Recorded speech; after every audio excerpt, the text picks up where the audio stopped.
Good morning! So today, it's another day and it's another gala in Samal.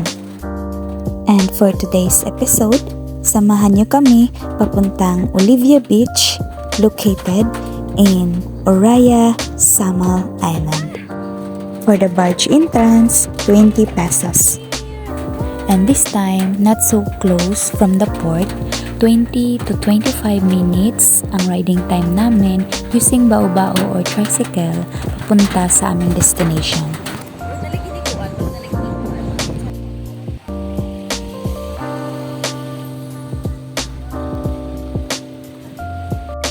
At ayun po, nag-commute lang po kami gamit tong bao-bao or trike. Nagbayad kami ng 400, good for 3 na po yon. Pero if marami kayo, mas makakamura po kayo.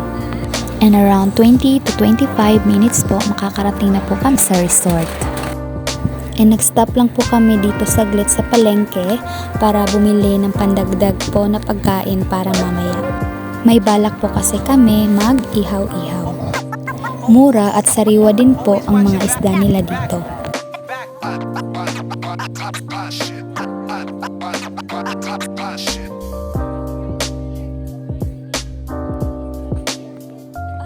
And finally, we're here at Olivia Sands Uraya Beach Resort.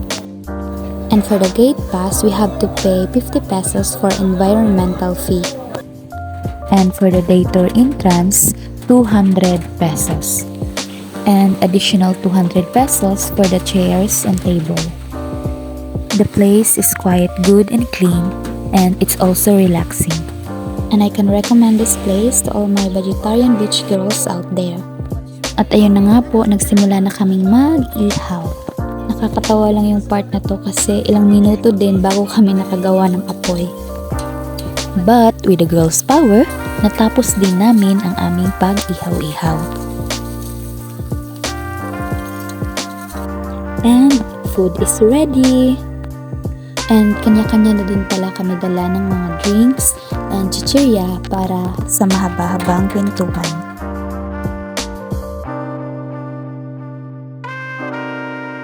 But before that, picture at rarampa lang muna kami. And if you want to stay overnight, it's only 300 pesos and with tent na din yun. And they don't have corkage, so you can bring your own food.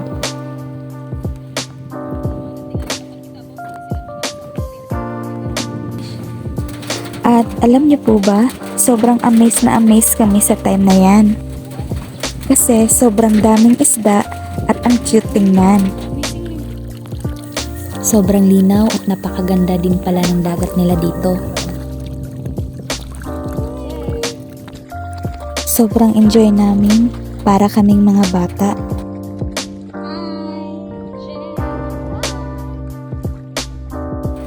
At pagkatapos ng aming rampa, kumain na kami at nagkwentuhan.